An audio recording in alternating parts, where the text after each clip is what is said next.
کہ دیکھو پردے کا حکم عورت کو ہے، مرد کو نہیں ہے. مرد کو یہ کہ وہ ریزرو رہے، انٹیوں سے فری ہونے کی کوشش نہ کرے.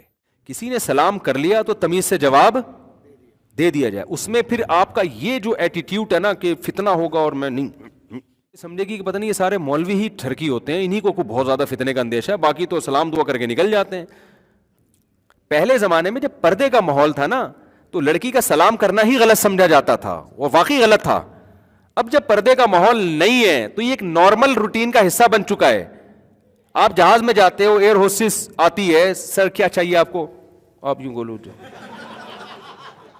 اللہ کی پناہ چاہیے، دفعہ ہو یہاں سے، ہمارے شیخ نے کہا ہے کہ نظر نیچی رکھو. مجھے تو یاد ہے ایک دفعہ میں کسی باہر کی ایئر لائن میں سفر کر رہا تھا. اب کوئی کیمرہ سے ویڈیو بنا کے ڈالتا نا، میں تو یہ ڈر رہا تھا یار کسی نے ویڈیو بنا کے ڈال دی تو میرا تو بیڑا غرق، میں تو ایئرپورٹ پہ اترنا مشکل ہو جائے گا. اب ایئر ہوسٹس تھی، وہ ایئر لائن بھی کسی دوسرے ملک کی تھی، ایمریٹس ایئر لائن تھی میرا خیال ہے. اب وہ ایئر ہوسٹس بھی عربی. اب ظاہر ہے ایئر ہوسٹس تو اکثر ینگ ہی ہوتی ہیں. اب وہ کیا ہے، وہ بیچاری اس کو اردو بھی آتی تھی کیونکہ پاکستان سے اتنے زیادہ اس کو اردو آ گئی تھی. اب اس نے کہا کہ میں آپ کے بیان سنتی ہوں بڑی عقیدت سے نا، تو کھانا وانا سب کو اس نے سرو کیا. پھر میرے ساتھ 2 سیٹیں خالی تھی، ادھر ہی آگے بیٹھ گئی ہوں، لیکن اپنے مسائل اور یہ، اور مجھے آدھے گھنٹے میں مجھے الحمدللہ اللہ سے امید لگا کے کہہ رہا ہوں، کوئی دعوے نہیں کہ مجھے کوئی الحمدللہ فتنہ نہیں ہو رہا تھا. کہ جو ہے نا جیسے ٹین ایجز لڑکوں کو تو وہ تو شاید یہ تاریخی لمحات ہوں ان کے لیے نا، ڈائری میں لکھ لیں. ہم تو بھائی 15 بچوں کے باپ ہیں الحمدللہ. نبی صلی اللہ علیہ وسلم کی صحیح حدیث ہے کہ ایک مرد اور عورت تنہائی میں اکٹھے ہوتے ہیں، تیسرا کون ہوتا ہے؟ شیطان. تو بند کمرے میں کبھی چاہے کوئی بھی آ جائے، کوئی خاتون آ جائے نا، کوئی کہ بڈھی ہو بیچاری، کوئی بوڑھی ہو 75-80 سال کی ہو ایک الگ بات ہے، لیکن ینگ کوئی عورت آئے کہ میں نے تنہائی میں ملنا ہے آپ سے، میں کہتا ہوں بھائی آپ یہاں بیٹھیں اور دروازے میں اپنے آفس کے کھول دیتا ہوں. میں لڑکیوں کو ایئر ہوسٹس بننے کی کبھی بھی ترغیب نہیں دیتا. کوئی خاتون میرا بیان سن کے ایئر ہوسٹس نہ بنے.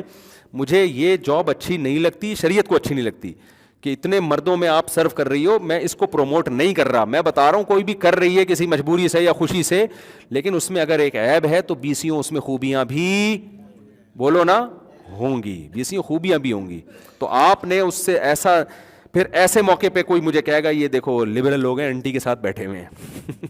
تو دین کی تبلیغ کے لیے حرام کی اجازت آپ کو پھر بھی کسی صورت میں، جیسے شرابی پی رہا ہے تو آپ بولے ہاں پی لے، جب پوری پی لے گا تو پھر بات کروں گا، لیکن وہ کہے بات جب میں سنوں گا جب ایک گھونٹ تو بھی پیے گا.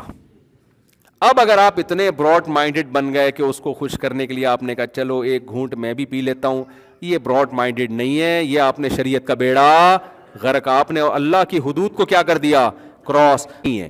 باقی جس نے سیٹنگیں کرنی ہوتی ہے نا غلط ہو، وہ پھر کھلے عام سیلفی نہیں، وہ پرچیاں چلتی ہیں، وہ آپ اتنے گھننے آپ بھی نہیں ہو بنو ہوتا ہے نا، اس کے اسٹائل یہ نہیں ہوتا، اس کا اسٹائل کچھ اور ہوتا ہے. وہ پھر چپکے سے مس کالیں، پھر کالوں کا جواب، پھر وہاں سے میسج بازیاں، پھر الٹی سیدھی حرکتیں، پھر کال، یہ سب، پھر چھپڑ میں ملاقاتیں، وہ بالکل ہی الگ اسٹائل ہوتا ہے. تو بدگمانی مت کیا کرو میرے بھائی، بہت ہو گیا میرے بھائی، بہت سارے سوالات رہ گئے.